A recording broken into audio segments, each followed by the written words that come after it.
Hello again and welcome to our little garage loft layout, and I thought it was about time I explained about this, which is our InterCity 125 high-speed train, or HST. It's been out at a couple of shows recently, most recently at Wakefield Brickfest this weekend just gone, and it was at Shildon Brick Show in late 2023. Those are the first two shows it's been to, and it's going to be coming up with some more in 2024 as well. So I thought I'd better explain all about this train, my first full consist that I've made. So before I do that, I'm going to show some footage now of it going round the tracks at Wakefield Brickfest at the weekend, going round Ed the Shed's nice little layout he had set up there. And then if you come back after that, stay tuned, I'll explain all about the train.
Okay, welcome back. So here I am again with the HST.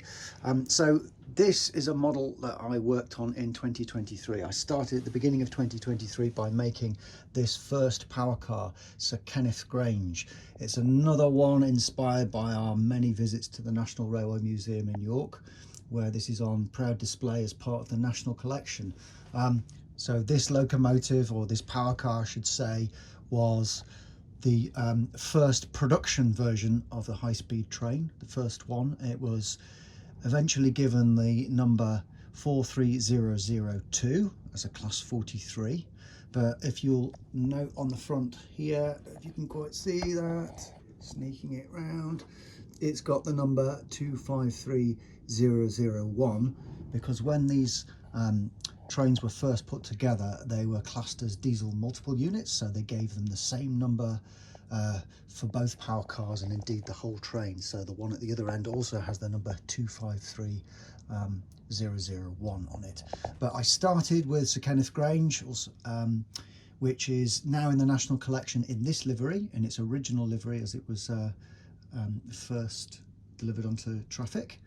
And then that was in the first part of 2023, and then I started to make some Mark III coaches to go with it. So we've got the first one I made actually is the standard class one, and then we went on to make a first class and a buffet restaurant car. So not having endless funds and endless time, I just went for 3 coaches between the 2 power cars. Now the power car at the other end, moving along here, has the nameplate Isambard Kingdom Brunel. Now when this was first produced, this train, it ran as 2 power cars. There was 43002, which is Kenneth Grange, and then there was 43003. Now 43003 in its later life, when it was with the Great Western Railway, carried the nameplate Isambard Kingdom Brunel.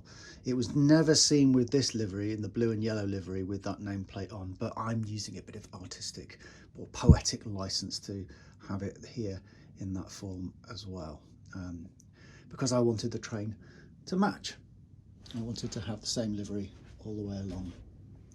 So next thing I'm going to do is I will give you a bit of a walkthrough of the interior of the train, because being as I am, I do like to have a nice interior to train. So I'm going to pause this now, take off the lids, and you can see what's going on inside. Okay, so I've loosened off all the roof sections now, and we can have a bit of a walk through the whole train.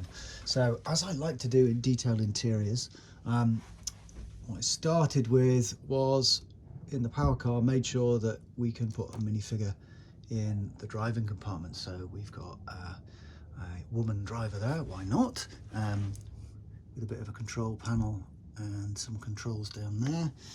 Then we lift this section off here to get at the powered up train hub. So this train is powered by 2 powered up hubs and motors. So there is a motor here at the bottom and a powered up hub at the front, and then just to go all the way back to the other end, this one also has another powered up hub in, but rather than having this bogie powered, we have this bogie here powered instead, because obviously they need to point in the same direction for it to work properly.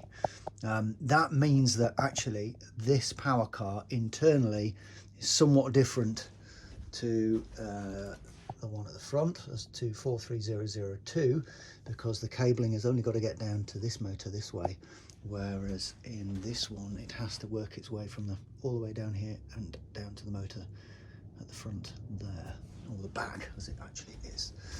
So there we go. So first of all, let's have a look at first class. Now this wasn't the first carriage that we made, but we'll go in the order that they are in the train. So I'll lift the lid up.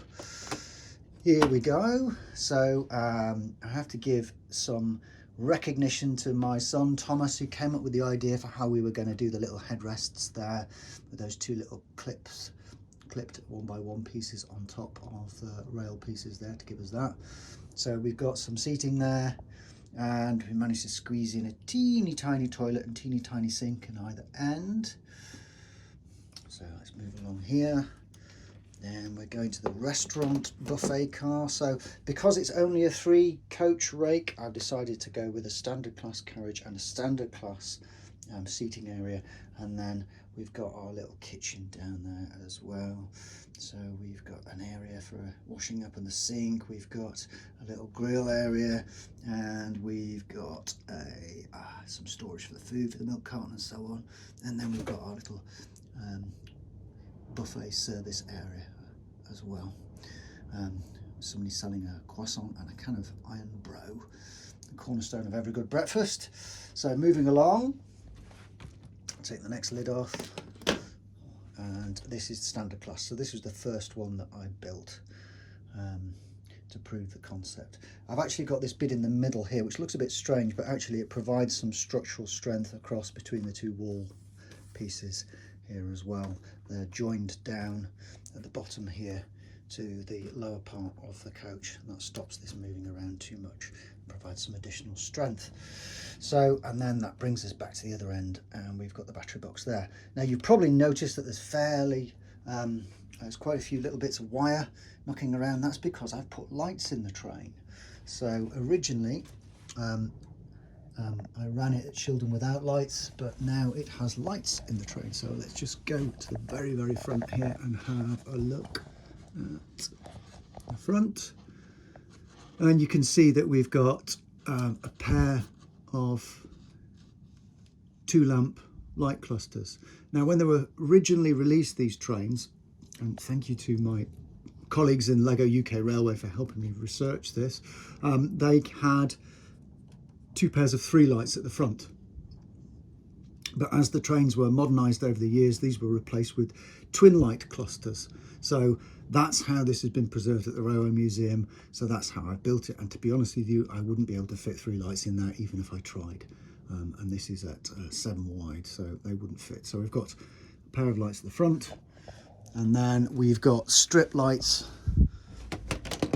in all the carriages as well, going along. And then at the back we've got a pair of lights at the back as well.